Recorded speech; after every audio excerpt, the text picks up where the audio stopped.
دوستوں، کسی ملک پر ایک بادشاہ حکومت کرتا تھا. وہ بادشاہ بڑا ہی ظالم تھا. کسی سے بھی کہیں بھی کوئی بھی چھوٹی سی بھی غلطی ہو جاتی تھی تو وہ اسے اٹھا کے بھوکے کتوں کے سامنے ڈال دیتا تھا. اب اس کا ایک وزیر جو کئی سالوں سے اس کے ساتھ تھا اور کافی وفادار تھا، اس بیچارے سے ایک چھوٹی سی غلطی ہو گئی.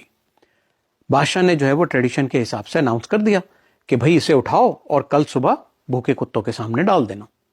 یہ سن کر وزیر کافی پریشان ہوا، لیکن کیونکہ وہ کافی عقل مند تھا اس نے بادشاہ سے ریکویسٹ کی کہ بادشاہ سلامت، میں نے آپ کی اتنے سالوں خدمت کی ہے، اس کے عوض مجھے صرف 7 دن کی مہلت دے دیں اور 8ویں دن اٹھا کے مجھے ان کتوں کے سامنے آپ ڈال دیجیے گا.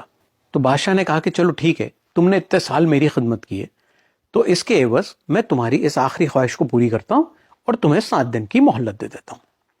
اب چونکہ وہ وزیر جو تھا وہ کافی عقل مند تھا تو اس نے کیا کیا کہ ان 7 دنوں میں ان بھوکے کتوں کی خود خدمت کری، اپنے ہاتھوں سے ان کو کھانا کھلایا، سب کچھ کیا اور 7 دن تک وہ ان کے ساتھ ہی رہا.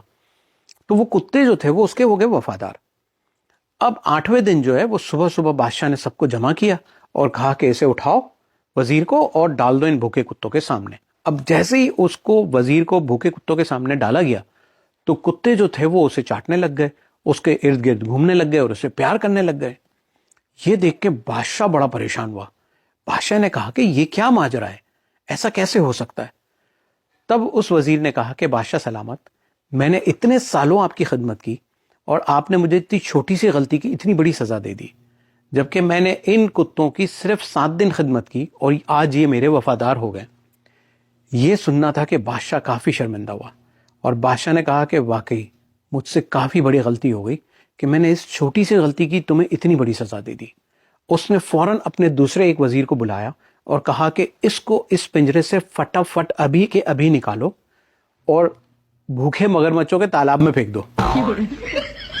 مورل آف دا سٹوری یہ ہے کہ جب مینجمنٹ آپ کی بجانے کی سوچ لیتی نا تو وہ بجا کے ہی رکھتی ہے.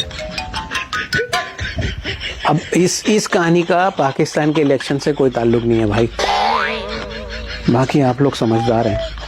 یہ تو کہیں میں نے دیکھی تھی، پڑھی تھی تو سنا دیا آپ لوگوں کو.